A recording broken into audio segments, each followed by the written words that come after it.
everyone, welcome back to Learn to Adult, the podcast guiding you to adulting better. My name is Abby, and you are in for the second part of a two-part interview. The first part was posted last week. We are talking to Jonathan, a professional chef, and everything from last week's episode was talking about all the awesome stuff you need for your kitchen when you get started. So this week's episode will be all about how to start cooking. He's got some loose recipes and some tips on how to get started. So if you're listening to this and you're getting ready to have your Valentine's Day date or gonna cook for somebody, now this might be a little bit helpful. Maybe you can agree to cook maybe next week. Maybe practice at least once before you start experimenting. But yeah. So this week we are talking about cooking. Yay! Finally, the proverbial meat and potatoes of the thing. We're going to be talking about basically how to start making dinner, because I know that it can be tough when you're just like, I don't know where to start. What do I do? And he walks you through it. Here are some simple things. Here are the puzzle pieces you need to put together. And once you start doing that, you can work on your grocery shopping, and then you can work on cooking some more. Cooking, grocery shopping, cooking, grocery shopping. And once you have that down, everything else is a lot easier. You pay your bills in the meantime. Adulting comes down to grocery shopping and cooking for yourself so you don't die. So let's get into the second part of this interview. If you haven't listened to the first part, go back, listen to last week's, and it will run right into this one. And here we go. Jonathan, our professional chef, part 2. And go. Now let's talk food. One of the big things in learning how to cook and teaching yourself how to cook is you need to learn your food. You need to know what food is and what it does when it's cooking. When you learn what your food is doing while you're cooking it, then that's the most important thing. Learn your meats. Learn how long you need to cook them. Learn what temperature everything needs to be at. That's step number 1, in my opinion. Yes. Remember important things like pork and chicken. You have to cook them all the way through. You have to. As somebody my brother got food poisoning from chicken one time. I've been there. It's not pretty. No, it's not. I went to a restaurant and I think it was a wing place, which makes this story so much weirder. But we were ordering something, and the two people I was with, they ordered burgers, and then I ordered wings, and so the waitress looked at me and she goes, "How would you like those cooked?" And I got confused, and I'm like, all the way through, please." And I was confused because I thought maybe she meant the outside, and she went, "Okay, I think that's genuinely what she meant." She might have been new. So yes, chicken, cook all the way through, please. Yeah, my brother got it from IHOP. Chicken tenders. Ooh. Oh, God, it's terrible. Yeah. And, pork the same way. Pork is almost even more important to cook all the way through than chicken. Chicken, you can get salmonella. Salmonella is terrible. Yes. Okay? Pork, you can get something a lot worse if it's not cooked all the way through. Wait, what is it? Is it worms? Yeah. Oh God, I was like, why does it seem like it's worms? Okay, gross. Hey guys, cook your food, cook your pork all the way through. Ooh. Yeah. All right. Turkey has to be cooked all the way through. Again, it's poultry, even ground turkey. Some people mistake that, and I just want to throw that out. If you're using ground turkey, and if you're one of those people that wants to use ground turkey instead of ground hamburger meat for everything, which is great, it's healthier, blah, blah, blah. I don't like it. I don't like ground turkey. That's just personal though. Yep. Ground turkey, even if you're making it into a patty, because, it still has to be cooked all the way through. It's still turkey. Yes. Okay. Hamburger meat. If you're making patties, you do not have to cook it all the way through. But if you're just learning how to cook, I suggest you do it. I work in a burger place, and we're one of the few places that still cooks burgers to order. You can order a burger rare, medium, whatever. Not a lot of places do that anymore. We do because it's, It's not trusting the cook, it's trusting the meat. Mm-hmm. And we trust our meat, you know? Yeah. But know your meats. Know what's going on with them. That's very important. Once you start learning how to cook your meat, then you start to learn how to season them, what tastes good with them, and things like that. Speaking of seasonings, basic seasonings you should have in your house. Salt, pepper. If you're going to do salt, you can do just plain table salt, but I actually suggest spend a little bit more. Get some kosher salt. Tastes better. Yeah, agreed. It tastes way better. And I mean, if you really want to go high end, you can get sea salt, but sea salt is really, really overpowering and you're going to put too much in it. I can just promise you that. Yes, because it's not regular salt. No. Get some kosher salt, get some black pepper, get a thing of seasoning salt. And guys, a little hint for you. With seasonings, whether a container of seasoning costs $5 or $1 makes no difference. Really? It's the same stuff inside. Interesting. With very, very few exceptions. And as first-time cooks, you're not going to be buying them. You know, if you're trying to buy cumin, saffron, coriander, stuff like that, yeah, spend the money. Because that's actually a quality thing. Right. But if you're just buying seasoning salt, lemon pepper, Italian seasoning, you can buy the $1 one thing as opposed to the $5 one. Oh, and especially when you're just starting out. Yeah, it's going to be the same thing. I know what I'm doing in the kitchen, and I'll spend money on higher quality ingredients. If I go to buy the seasoning, oh yeah, I'm buying the store brand one. It doesn't matter. They're mostly the same, So good tip. But yeah, seasoning salt. Get a thing of Italian seasoning. It's always good to have around. Italian seasoning, all it is rosemary, thyme, and oregano. Or not rosemary, basil, thyme, and oregano. Gotcha. Sorry. Gotcha. It's just, that's all it is in there. It's dried. So it doesn't taste as good as fresh, but it's cheap, it's easy, and it's really good, especially in eggs. If you've never put Italian seasoning in scrambled eggs, try it next time. Doing that sounds great. Yeah. And chili powder. Always have chili powder. Chili powder comes in very, very useful for everything. Buy the cheap one. It's not going to be as spicy. Oh. It's kind of an all-purpose seasoning. Right. Now, if you like spicy stuff, if you like spicy food, buy a higher quality chili powder, and you're going to love it. I put chili powder in just about everything that I cook. It's just kind of an all-purpose seasoning for me. Like some people use paprika and everything, I use chili powder. Oh. It just adds a nice little kick to everything. Get some of those. Really, salt and pepper, when you're just learning how to cook, is all you really need, in my opinion. Salt and pepper can season just about everything perfectly. If you because it's basic. It gives you everything you need. It gives you a little bit of spice, a little bit of smoke, and saltiness. Those are your taste palettes that you need in food. So, random tangent, because one of those random things I thought about. You said salt and pepper. I went through a very large period of my life, like as I was growing up, thinking salt and pepper canceled each other out. So if you salted something too much, you could just pepper. And if you peppered it too much, you just add some more salt. So that's not how it works, guys. If any of you believe that is not how it works. You just end up with something that's really salty and really peppery.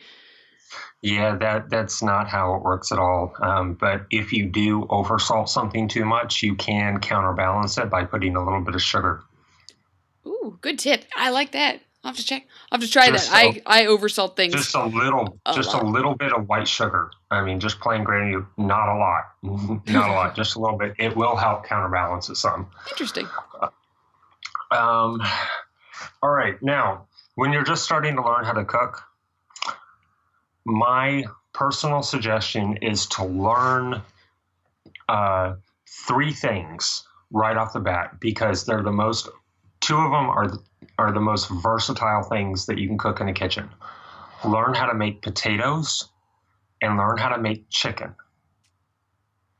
Get yourself a bag of chicken, a bag of boneless chicken breasts, and do them like one at a time. Just try them different ways. Put them in a skillet. If you want to do a skillet cooked chicken, grab that 6-inch skillet that I had you buy. Defrost the chicken breast. If you buy frozen, which by the way, guys, for chicken, buy the big frozen bags. Okay, they taste the same when they're defrosted as the fresh ones, as the ones that are defrosted. You don't have to spend a lot of extra money buying the organic grass-fed chicken. There isn't a lot of difference in taste. It's a conscience thing. Yep. That's why they put that on there. I get mine from Costco. They just have a big old box of individually wrapped chicken breasts. They're great. Yeah. Yeah, we buy the 10-pound bags from Walmart, boneless, skinless breasts, and if you're starting off cooking, I highly suggest that you start with boneless, skinless breasts. Okay, they're the easiest thing to cook, and when you buy actual bone-in chicken, it's a lot more difficult to check to see if it's cooked all the way through. Yes. Work your way up to those. Okay, let's say you want to let's take an easy meal. Chicken breasts, potatoes of some kind, and some vegetables. Nice, simple, basic meal, right? Yes. I'm suggesting potato as a starch for 2 reasons. 1, I love potatoes. Oh, potatoes are the best. And 2, if you learn how to make potatoes are versatile. You can make them in 25 different ways, and all of them are going to be different. You can mash them, you can boil them, you can stick bake them in a them, stew. you can do yeah. Yes. Oh my gosh, I'm so glad that somebody got that reference. You are welcome. You can scallop potatoes. You can do anything with potatoes, and they're great. You can change up the recipe. You can put almost any kind of flavor into potatoes, and they're gonna taste good because potatoes by themselves are amazing. So anything that you add to them, just make it better, Oh, yeah. So defrost that chicken. By the way, proper way to defrost chicken, if it's frozen, get a bowl, get one of those mixing bowls, put a couple of breasts in there, put it under low running cold water, and let it flow over the bowl. And just leave it running. Do not use hot water. Do not use hot water. Don't use a microwave. Ugh. Don't do any of that. Yes. No hot water, no microwave. Check. Yeah. Put it in a bowl, let water run over top. You're going to be able to thaw out a couple of breasts in about 30 minutes that way. Takes no time at all. Take one of those defrosted chicken breasts, throw it in your skillet, put a little bit of butter in there, turn it on, let that butter start to melt. It's going to start to cook. Throw some seasoning on top. Throw some salt, pepper, a little bit of seasoning salt if you want to, and just let it cook in that butter. If the butter starts to run out, throw another pat in there. Don't use oil, use butter. It tastes great, all right? And you don't have to buy real butter. Buy margarine. You can buy margarine when you're starting off. If you want to be fancy, buy some real butter or some salted butter. Salted butter is delicious. I highly recommend it. It's hard to work with because butter is hard. Yes. Throw some margarine. Just throw some margarine in there if it starts to run low. It's going to take, in a skillet, it's going to take anywhere from 6 to 8 minutes to cook that breast all the way through. After about 3 minutes, flip it. Cook it for another 3 minutes, then pull it off, check it. If you want to check, if you want to be fancy, and if you want to be really, really precise, then, get a meat thermometer. Chicken has to be 165 degrees in the middle. Check it. If not, then just get one of your steak knives and cut it. Cut all the way through it. Look to see if there's any pink left. Any at all. Always cut it on the thickest part of the chicken. Yeah, I'm If it's not, I'm a big proponent of the thermometer. I like my numbers, so I just wanted to make sure. I always have to okay, check. yeah. Get a meat thermometer.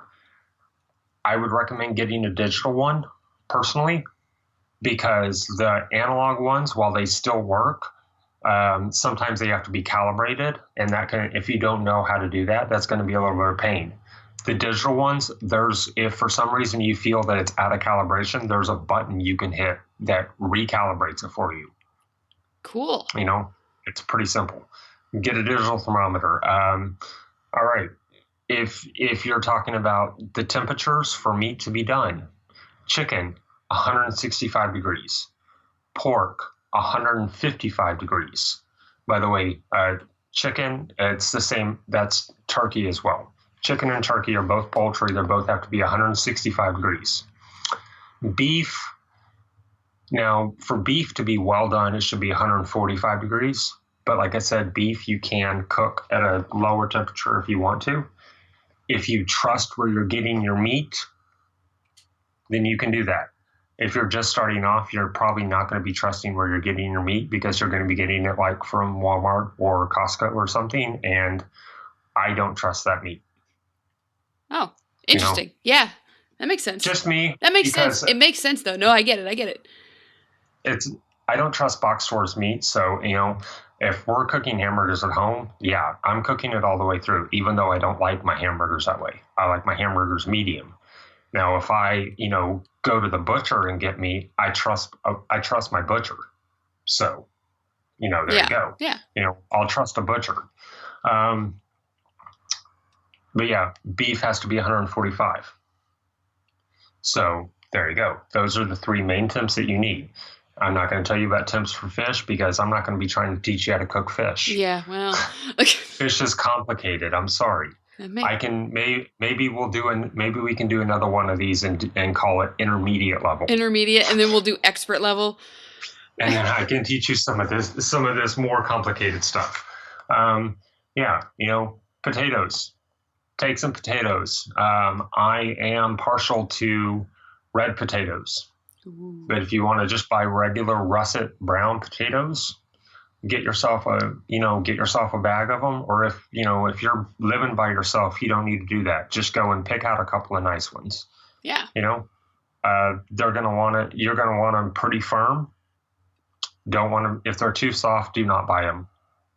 If you can push your finger into them in any way, don't. You want them firm. Yeah. And if they've started kind of growing smaller potatoes on the side of them, also no. Also, don't buy them. Yes. Take them, clean them, just run them under some water and run your hands all over them. All you're doing is washing that dirt off. You don't need to scrub them. You don't want to take all that stuff off the skin. That skin is the best part. Yeah, it is.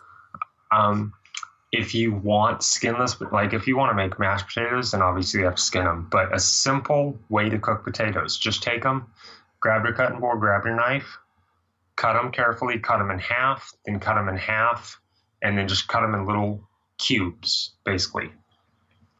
Take your saucepan, put some water in there, throw them in there, put them on to boil. Put a little bit of salt in the water. You're going to boil, once they start boiling, you're going to boil them for probably 15 minutes. Mm-hmm. Take them out, drain them. They're going to be soft. You can mush them up with your fork with some butter or some sour cream or some ranch or some barbecue sauce, whatever you want to put on top. That's the great thing about boiled potatoes. You don't have to do anything to them. You just serve them, and everybody can make them how they want to. It's basically a quick and easy way to make a baked potato. Oh, that sounds so good. Baked potato, you're just going to kind of mash up inside anyway. Yeah. It's the same concept, but it takes no time at all. If you want to make baked potatoes are easy too. Wrap it in some foil, put it in the oven at 400 degrees for 45 minutes. Done. You don't have to think about it. You don't have to check it. Set a timer for 45 minutes. Pull it out. It's probably going to be done unless you got a bigger potato, and then just check. If it's soft, it's done. If not, put it back in for another 5 minutes. Potatoes are easy. They're hard to mess up. You know, that's the great thing about them. And even if you do mess them up, they're still usually pretty good. Yeah, you know. Get some vegetables. Buy frozen vegetables. Don't buy fresh vegetables. Not if you don't know what you're doing, because you're just going to waste them. Yeah, been there. You know? Been there. Just buy some bags of frozen vegetables. You know, buy a bag of corn. Put it in that saucepan I told you about. Put a little bit of water in there and some butter and some seasoning of some kind. Salt, pepper, Italian seasoning, doesn't matter. Turn it on, let it cook on low. Just keep stirring it. Once it actually heats up, it only takes about 10 minutes to cook. And they're going to be delicious. You know? Yeah. Broccoli's the same way. Broccoli. Any vegetable, that's how I cook it. I put it in a saucepan because I usually buy frozen vegetables because I just don't have the time to mess with fresh vegetables all the time. Right. You know? And it's way more expensive. It's way more expensive to buy a bunch of fresh. Yeah. Just buy some frozen vegetables. All of them that you buy, you can cook the same way. You know, if you really want to do it a really simple way, you can even cook them in the microwave. Put them in a bowl, a microwave-safe bowl. More exploding dishes. I guess I should interject on that just real quick. Do not put metal in a microwave, people. Yep, no tin foil, no spoons, no forks, no knives. Yeah. Oh, God. Starting things on fire, blowing up your microwave, all fun stuff.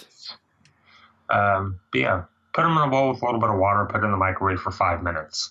It's going to cook them. It's going to cook your vegetables. Put a lid on it. Put a plate over top of the bowl. They're not going to taste as good, but they're going to be cooked. I mean, sometimes you're in a hurry. You just got to make microwave vegetables sometimes, get in, get out, and on your way. So, you know, just personal suggestion. I don't like canned vegetables. I don't ever buy them. Mm-hmm. You know, with very few exceptions. There's one company that makes really good canned vegetables, and that's Glory brand. Oh. I don't know if you have those where you're from. I don't know where you are. I'm in Ohio, but no, I don't think I've ever seen those. No. Glory, if you ever see Glory brand canned vegetables, buy some. They're amazing. They do southern stuff. They do greens, they do skillet corn and green beans. Ooh, that sounds Their greens are the only good canned greens that there are in existence. You know? Frozen vegetables are just better. They're easier to work with. They don't taste as good as fresh vegetables, but fresh vegetables are kind of a pain to try to cook because they take a long time. Yeah. You know? And especially getting them right. Like, I can't tell you how many times I've served just like mushy fresh vegetables. And then so you're just like, okay, so I've spent the money on this and now we're eating mush. So we'll add fresh vegetable cooking to the intermediate podcast. Yeah. Yeah. But you know, there you go. You got a nice meal of chicken, potatoes, and some vegetables. That sounds awesome. You know, if you get everything going, that a meal like that will take you 20 minutes, maybe 25 minutes to do from start to finish. And honestly, like chicken with some vegetables that have like some butter and some seasoning on it, and then maybe some fancy mashed potatoes that have like a little bit of that. I've known some people, they put in like the ranch, the powder that you would use for making a dip, putting a little bit of that in there, and that's really super fancy. Like, I mean, if you're trying to impress a lady, guys, and you're going to cook, there's a 20-minute meal. It's awesome, it's delicious, and everyone loves it. In and out and on your way. Or women that are trying to do that too. But because everybody likes chicken. Yeah. Everybody likes potatoes, you know? Rice is also very, very easy. Starches are important, guys. All right? Starches are important. There's 3 main starches that you're going to be dealing with most of the time. You're going to have rice, you're going to have potatoes, and you're going to have pasta. Now, our household, we do a lot of beans, but that's because, you know, we were raised on Mexican food, so we do a lot of like refried beans. Oh yeah. You know, I make refried beans from scratch. Oh, this is awesome. So hungry. Yeah, that's definitely advanced level. It took me a while to learn how to make wheat bread Oh from yeah, I've scratch. never even tried that. That's definitely elite level. Yeah, it's actually a lot harder than it seems like it would be. Um, yeah, we don't do a lot of pasta in our house, but that's just because me and my brother both worked at an Italian restaurant for like 2.5, 3 years, Yep, and we got burned out on pasta. that makes sense. But guys, pasta is easy. Pasta is really, really easy. You literally just buy some pasta and follow the directions on the back. And they're usually I'm the not. same directions. Yeah, I'm Fill not. pot with water. Boil. I'm not even going to tell you. I'm like, I don't even have to explain to you. Literally, look on the back. It's going to tell you how to do it. Do not listen to a lot of the things that float around on the internet. Do not put oil in the water. Do not. Because what that does is it strips the pasta of its natural coating, and it's not going to hold sauce. You don't have to put anything in the water.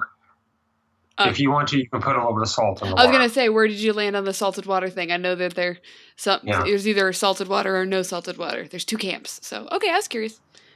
I don't personally, if I'm making pasta of any kind, I don't put salt in the water because I'm just going to let the sauce speak for itself. Yep. But literally, you boil water and you put it in there and you cook it for 8 minutes. Almost all pasta that you buy is going to be 8 to 10 minutes is how long it takes. Take whatever it says on the package and reduce it by 1 minute. That's my advice. Also, because yeah, okay, go ahead. Sorry. Pasta is always better to cook al dente, which is going to be a little bit less than well done. And the reason for that is, let's say you're making spaghetti. Mm-hmm. You cook that spaghetti just a little bit undercooked. When you put the hot spaghetti sauce on top, it's going to cook it the rest of the way by the time you sit down and eat. Same way with like lasagna. If you're making lasagna, cook it al dente because it's going to cook the rest of the way in the oven. Yeah. Everything. You're putting something hot on top of the pasta after you pull it off the stove, it's going to cook it the rest of the way. If you cook it all the way, it's going to be mushy. Yeah, I've eaten a lot of mushy spaghetti in my time. And then my advice on that one is, because I am the queen of doing this. If you buy a single box of spaghetti, that should serve about 4 people if you all have really hungry appetites. I always make enough spaghetti noodles to feed an army, and there's only like 2 of us. So whatever you think you need, half it, and then go from there. Because I always end up with more noodles than I know what to do with. A pretty good rule of thumb for spaghetti, at least, is about a dime size. A dime size amount worth of spaghetti. Full noodles, if you're cooking your noodles full length, which you should, will feed about 1 person. Oh, an average person, right? If you get a quarter size amount of spaghetti, like holding it like in your fingers, that should feed about 2 to 3 people, depending on their appetites. Cool. Or you just do what I do and just take a handful and put it in, and then have a bunch of leftovers, because guys, leftovers are good. Oh, leftover spaghetti is the best. Leftovers are a good thing. If you're concerned that you're making too much food when you're trying to learn how to cook something, don't be. Make too much food. Oh, yeah. Leftovers are good, because that and that's something that I will discuss here in a little bit, why leftovers are good. Now, meat. Take some hamburger meat, put it in a skillet. Take a pound of hamburger meat, put it in a skillet. Grab one of those wooden spoons that I told you about. Start stirring it around. You're going to make some ground hamburger meat. Ground hamburger meat is incredibly versatile. It's universal. You can do anything with it. Make a casserole with it. Make some tacos with it. Throw some sloppy Joe mix in there and grab some hamburger buns, and you got sloppy Joes. Oh, sloppy That's Joe's always a good meal. a good manwich. I love it. Yes. Oh, you're a manwich person. Yes. I see. Yes. I'm all about Del Monte personally. All right. There you go. All right.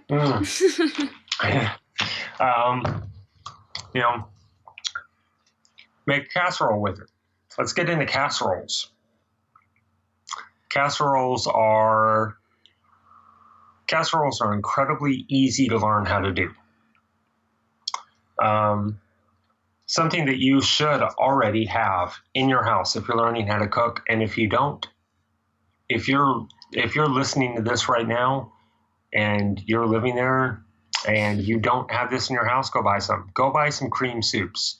Ooh. Cream of celery, cream of mushroom, cream of onion, cream of whatever. Cream of mushroom and cream of celery are the two big ones, I think. A lot of people like cream of mushroom soup. I'm not as big on it. I like using cream of celery. I think it has a better flavor. Okay. Personally. Okay. Cream of chicken. Buy some cream of chicken soup. That's a good one to have too. Because those things, you're going to use them for everything. It's like, it's a white person staple, whatever. It doesn't matter. They're delicious, and you throw them in with some meat and some pasta, and you got a good casserole. Get some egg noodles, boil some egg noodles. Like I said, follow the directions. They're there for a reason. Take that hamburger meat after you drain the noodles. Remember to drain the noodles. Grab that Dutch oven pot that I told you about. Put them in there. Put some cream of celery soup in there. Put a can of cream of mushroom. Grab 1 can of each. Put a pound of hamburger meat in there. Get some corn or some broccoli or even some peas would also work. Mm-hmm. Ooh, put them in there. Good. You don't even have to cook them. Just throw them in there frozen. If it's too thick, add a little bit of water to it. Mm-hmm. Or you can add a little bit of milk. I wouldn't suggest that. Just stick with water for now. Yeah. Put a little bit of salt and pepper in there. Mix that all up. Now throw some shredded cheese in there. Put that on the stove. Let it kind of simmer. You're going to put it on a low temperature. Put it on like 2 or 3 on your stove. Let it simmer for a little while. It's going to heat that soup up. It's going to start to cook those vegetables. Give it about 10 minutes on low. Okay. Now, all right. Take it off. Everything's already cooked. Everything's already cooked in there. Now you take some more shredded cheese and put it on top and stick it under the broiler in your oven. Ooh. Let that cheese crisp on top. Pull it out. You got a beautiful casserole. Serve it with tortillas. You can serve it with some garlic toast. Serve it with just regular toast. Serve it with some rolls. Serve it with anything. Put some kind of bread with it. Mm. It's always good to have a side of bread when you're making a meal. Rolls, biscuits. We eat a lot of tortillas in our house. Mm-hmm. And there you go. You got a casserole, and you're going to have leftovers because anytime you make a casserole, again, you're using pasta. You're going to have a lot of leftovers. And those leftovers are great. Heat them up the next day. Yeah. Man. I will say my random bit of information here is like if you use your broiler to crisp up your cheese, never walk away from your stove when your broiler's on. No. We make and put it on. Yeah. Put it on the bottom shelf, guys. Yeah.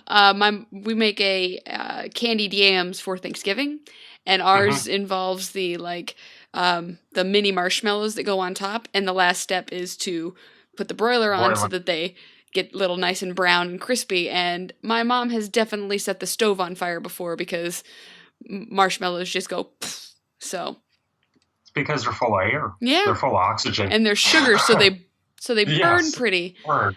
But anyway, yes. Okay, so casserole, we got a casserole, we got pasta, we've got a chicken dinner. Like honestly, guys, if you can make any of those things, if you can start doing any of those, you're sitting pretty.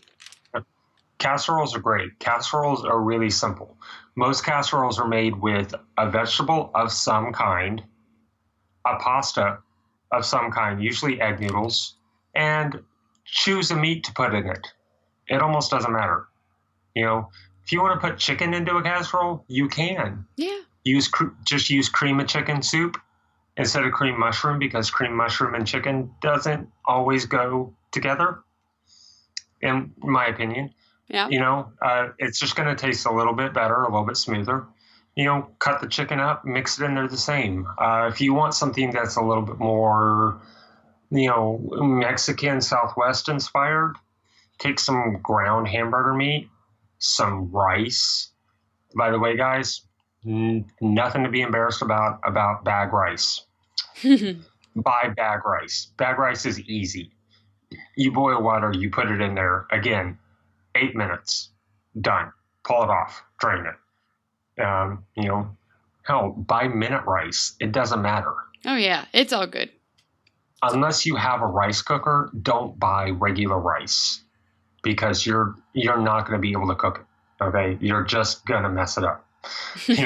I still use bag rice because I can't cook regular rice. I've tried. It doesn't work. Yeah, I got a really nice rice cooker, and it was definitely one of those. I just do that, and then I cook my rest of my food while the rice cooker's going. And if I had to make it on the pot, I'd have lost my mind already. Yeah. Oh yeah. Hamburger meat, some rice. Get some nice Mexican style stewed tomatoes. Mix that all together, and throw some peppers on top. Ooh. Get like some jalapeno peppers, and cut them up, throw them on top. Boom. That sounds really good. Nice little. That was one of my mom's favorite casseroles to make. We made that all the time, or my dad's favorite casseroles to make. Yeah. We used to make that all the time. You had that with tortillas. Oh, so good. I could see how that would be a favorite in everyone's house. So good and so easy. If somebody doesn't like spicy stuff, it's okay. It's not super spicy, because, you can put some jalapenos on top, but you put them on there raw, they're not going to be super hot because they're just going to be sitting on top. Yeah, it's great. Move them to the side. If you want it spicier, throw some hot sauce on there. Boom. Yeah. And the great thing about cooking, and I think this is the part that gets really daunting to some people, is that cooking is not an exact science. No, it's not. So like with what you said with the casserole, you can just start throwing stuff in. That's basically that's one of my favorite things about owning a crock pot. Is that you just throw a bunch of stuff in there. Look up crockpot recipes, guys, or heck, I might post a bunch. They're literally open these 5 things, put them in your crockpot, come back 8 hours later, you have a beautiful stew. Like baking is an exact science. Baking, everything has to be this, because it has to cook a certain way. Cooking is cooking on your stove, cooking on the grill and the oven, stuff like that. As long as you get everything cooked all the way through, you can experiment. If you like certain things, throw them on in there. That's the most liberating thing about cooking. Yeah. And I do recommend a slow cooker of some kind. Either get a slow cooker or get a crock pot. Mm-hmm. They're amazing. They're great because, like you said, you literally just take all the ingredients and you put them in there. Oh, yeah. And then you turn it on and you leave it. You can cook a whole chicken in one of those things. You just put it in there and put some sort of liquid in there. Oh, yeah. Put some flavoring, turn it on. It does the work for you. The thing that a lot of people need to know about cooking, in my opinion, is number one, you can do it. Don't be scared of it. Get in there, buy some stuff, start doing it. Yeah. You're going to learn as you go. People can teach you the basics of how to do things. And I think those are important. Learn, like I said, learn how to cook all the different kinds of meat. Buy some meat, cook it, get some pork chops, get some beef, get some steaks if you want to, get some chicken, learn how to cook it. You don't have to worry about necessarily at first about how to flavor it. Just know how to cook it first. That's the most important thing. Learn how to cook it to where it's going to be cooked all the way through. It's not going to be burnt. Yeah. That's step one. And the other thing I want to make sure that is stressed is that, I mean, I'm by no means a pro at cooking. I do a lot of the cooking here. I do a lot of stuff. I love potlucks because I like bringing different foods. I like doing all that stuff.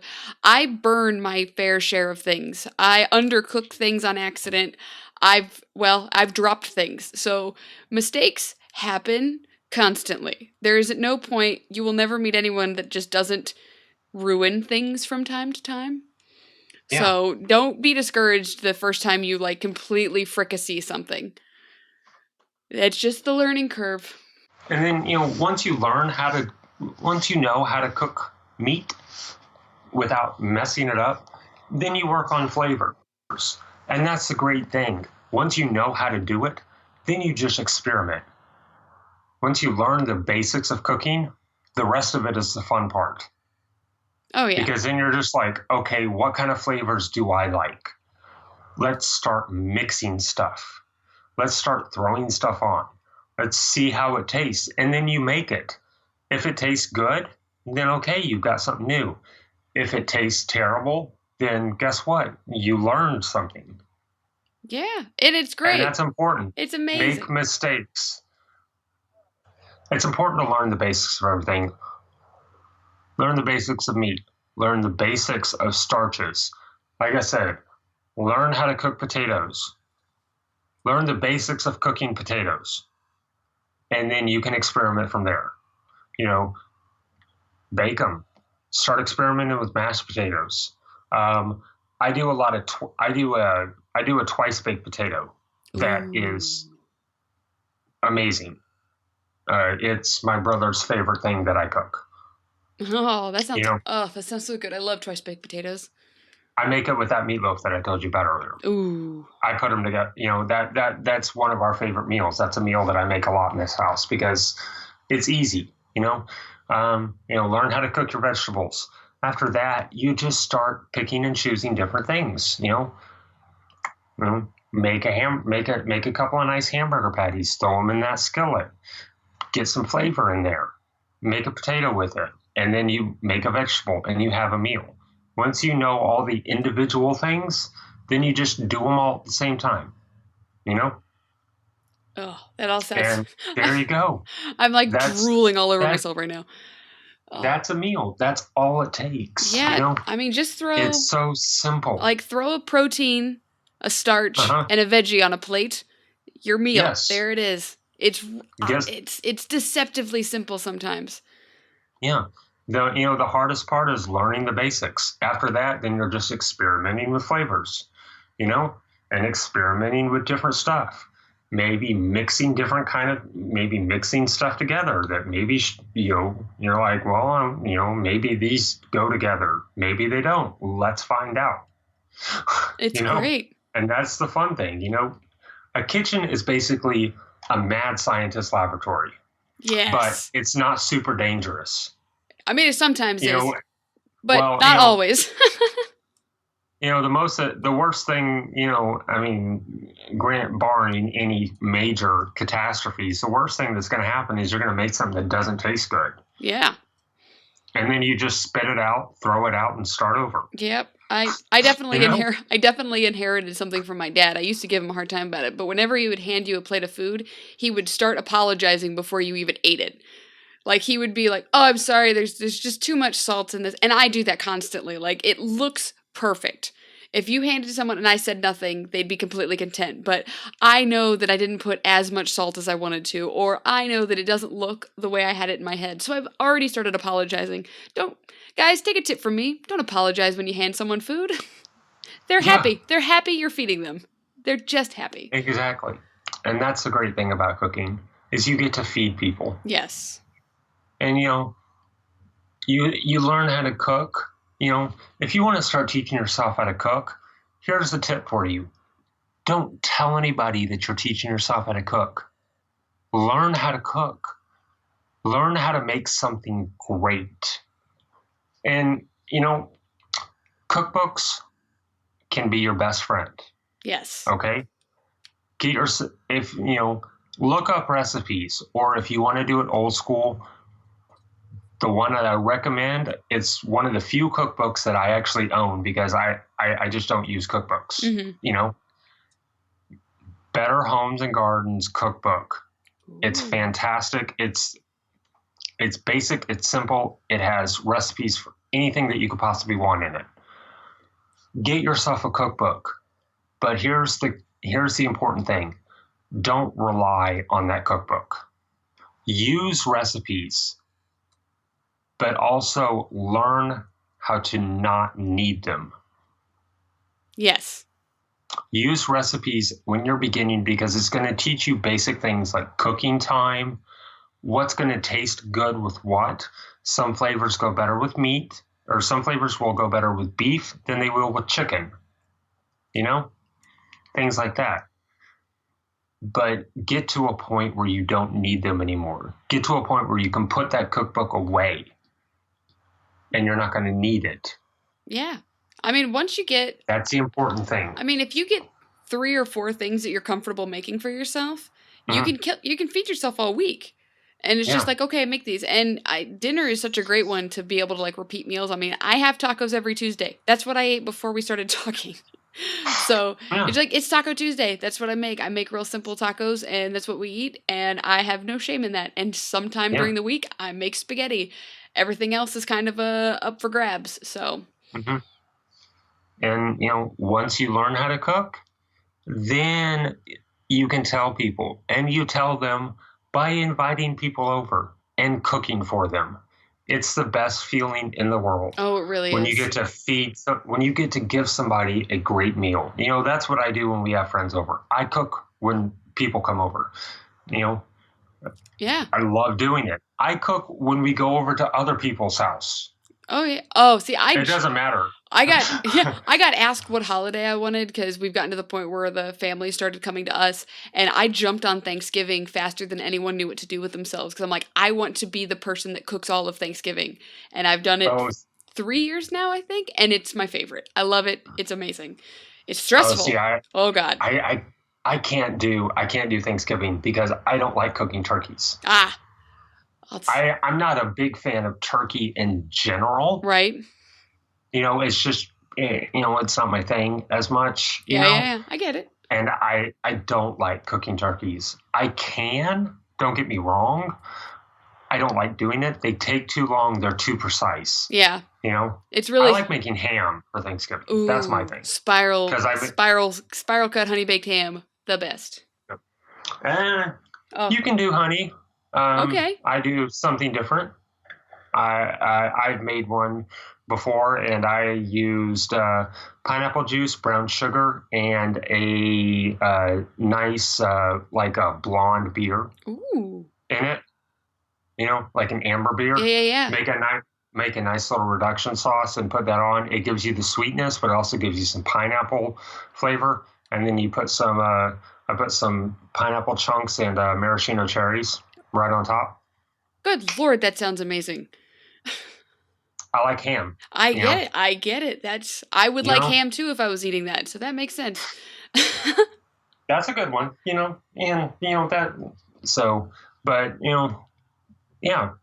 surprise people. Yeah, and see make them a meal. Once you start cooking stuff like that, and with the crock pot thing, going back to that, if you work in an office like I do, if you can learn to make one awesome thing in a crock pot, you are the hero. People request it. If you just show up with it, everyone applauds. Like it's so easy to make people happy in an office setting like that.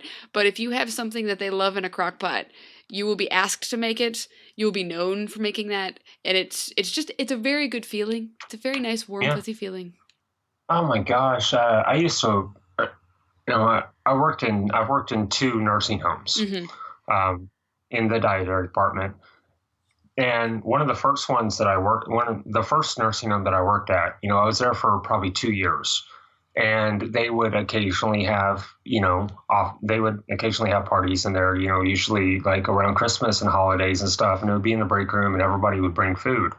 Well, the first year I was there, I was like, okay, well, I'll bring something, you know? Mm-hmm. I was like, I didn't know everybody as well, although I knew them better than I probably should have considering I'd only been there for 3 months because my mom worked there as well. Yeah. So that's how I knew the place. Yeah. So I just made some queso dip. I make a really good queso dip with sausage and, fresh tomatoes and stuff like that. And I made that in the crock pot and took it in. Everybody loved it. They demanded that I make it every time. And even years after I didn't work there, I would still get asked if I would make it and let my mom bring it in. That's fantastic.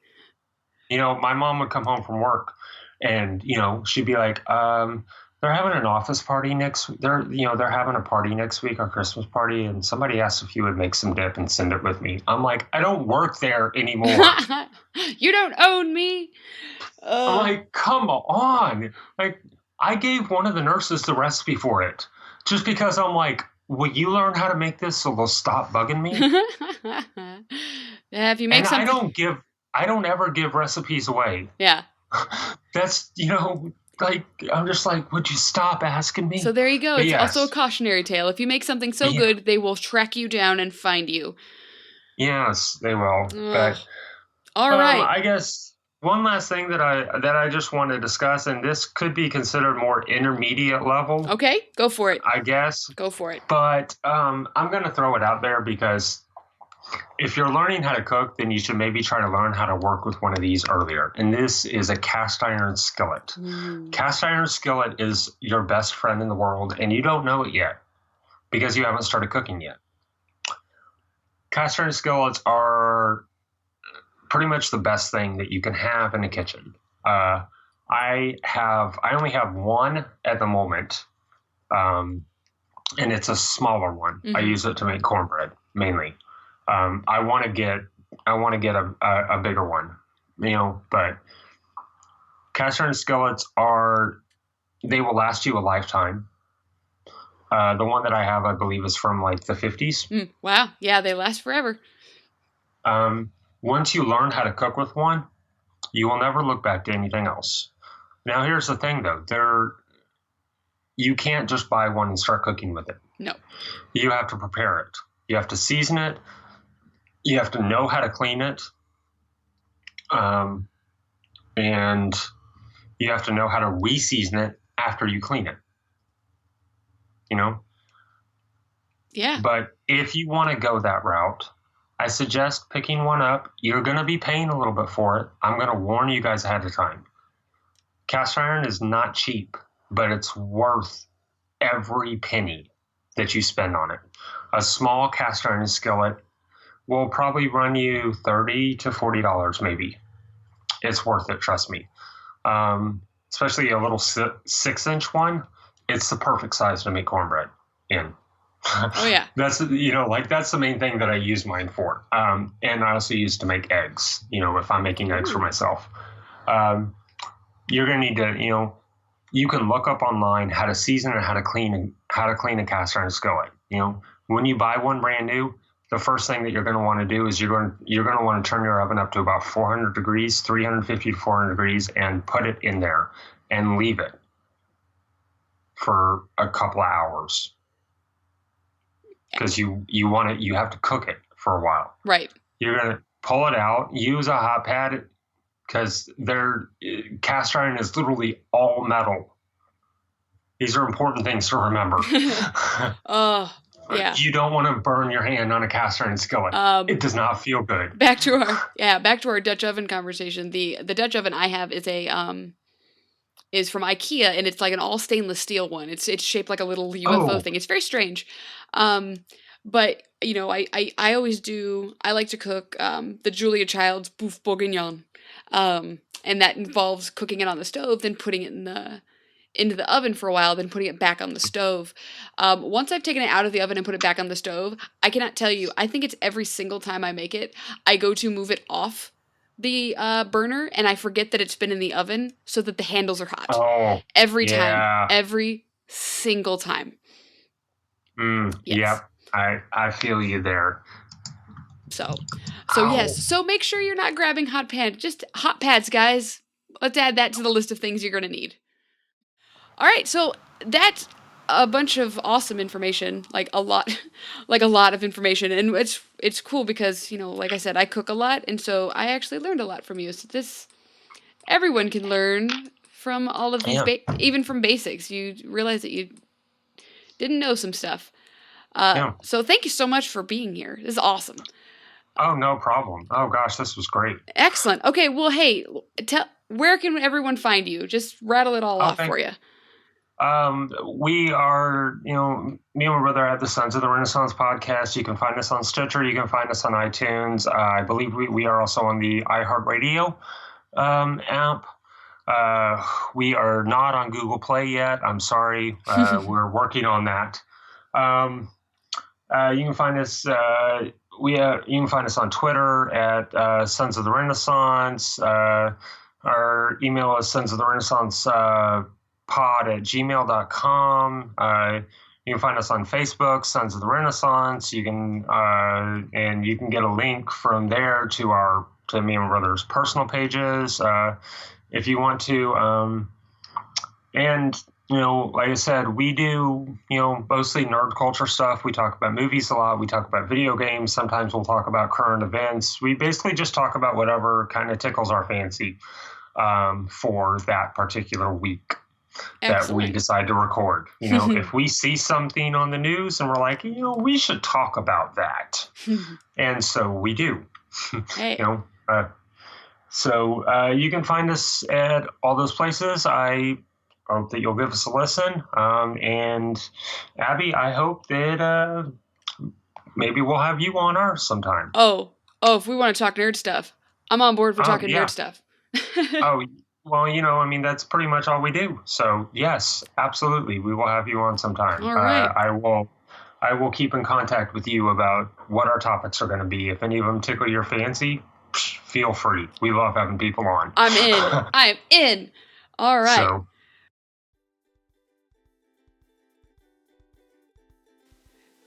and there you have it, everybody. The thrilling conclusion to our 2-part series, How to Cook. Now, obviously, that is not everything, and we could have talked for 4 hours and not even scratched the surface of cooking, but I really think that last week's episode and this week's episode should combined give you a little bit of confidence to starting out. Now, there's 1,000 recipes, and you can start there, you can do your own thing, but yeah, just if you want to start, just try. Try what we were talking about, have one meat, a vegetable, and a starch. You really kind of can't go wrong if you're combining them. I mean, I've had fried rice with fried chicken and just green beans. It doesn't seem like a right meal, but it works. Sometimes you just want to eat.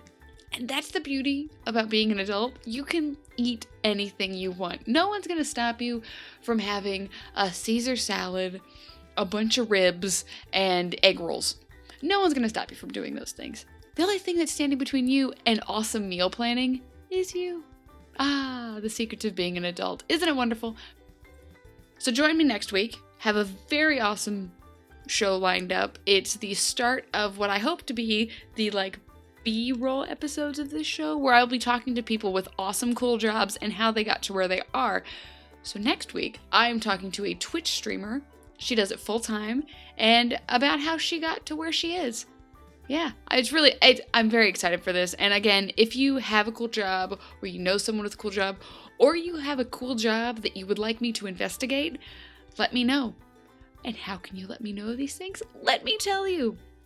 If you have any questions, comments, concerns, alarming proclamations you would like to make to me, you can email me, learntoadult@gmail.com. You can also get a hold of me on Twitter @learntoadult. I do have a Pinterest page, a Tumblr page, and an Instagram. You can also follow me there if you would like, @learntoadult. If you are listening to me on some sort of podcasting device, such as iTunes or Stitcher or Google Play Music, make sure that you subscribe, and if you could throw me a rating, that would be fantastic. The more ratings I get, the more people see my wonderful words, and the better interviews I can line up. If they see all the great reviews, they're like, man, I gotta be on this podcast. This girl sounds awesome. All right. So if you want to get a hold of me, go ahead. If you have any questions, comments, and concerns, email me, tweet me, shout into the void. I'm sure I will hear you. I will talk to you guys next week. See ya.